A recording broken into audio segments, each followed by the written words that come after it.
course of these hearings, we have received new evidence, and new witnesses have bravely stepped forward. Efforts to litigate and overcome immunity and executive privilege claims have been successful, and those continue. Doors have opened, new subpoenas have been issued, and the dam has begun to break. And now, even as we conduct our 9th hearing, we have considerably more to do. We have far more evidence to share with the American people and more to gather. So our committee will spend August pursuing emerging information on multiple fronts before convening further hearings this September. Today, we know far more about the President's plans and actions to overturn the election than almost all members of Congress did when President Trump was impeached on January 13, 2021, or when he was tried by the Senate in February of that year. 57 of 100 senators voted to convict President Trump at that time, and more than 20 others said they were voting against conviction because the president's term had already expired. At the time, the Republican leader of the United States Senate said this about Donald Trump.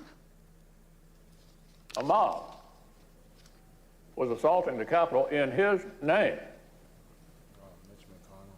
These criminals were carrying his banners, hanging his flags, and screaming their loyalty to him. It was obvious that only President Trump could end this. Wow. He was the only one. Leader McConnell reached those conclusions based on what he knew then, without any... Keep in mind, the only reason he did that, the only reason Mitch McConnell did this is because he's a careerist and he's like always hedging his bets. So he can be like majority or minority leader in the Senate, whether Trump is the guy or not. You know, like that's it.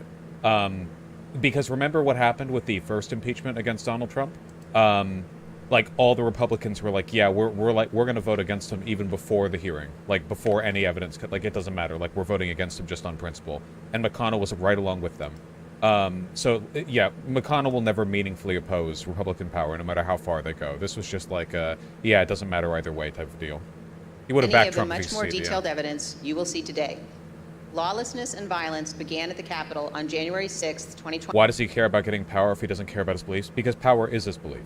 It doesn't matter what the beliefs are immaterial. Trump is just one way of achieving that power.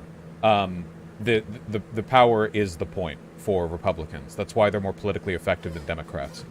They're not like limited by ideals. They'll do or say whatever, you know? 21 before 1 p.m. and continued until well after darkness fell. What exactly was our commander-in-chief doing during the hours of violence? Today, we address precisely that issue. Everything you've heard in these hearings thus far will help you understand President Trump's motives during the violence.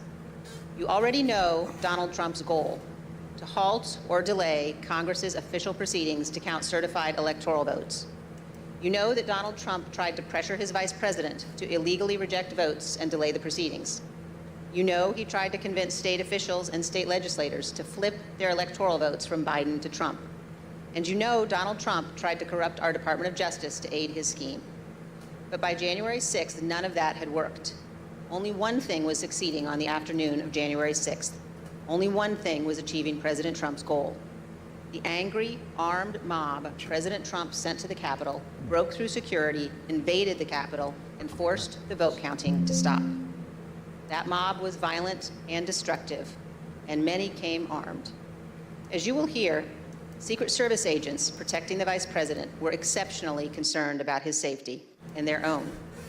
Republican leader Kevin McCarthy was scared, as were others in Congress, even those who themselves helped to provoke the violence.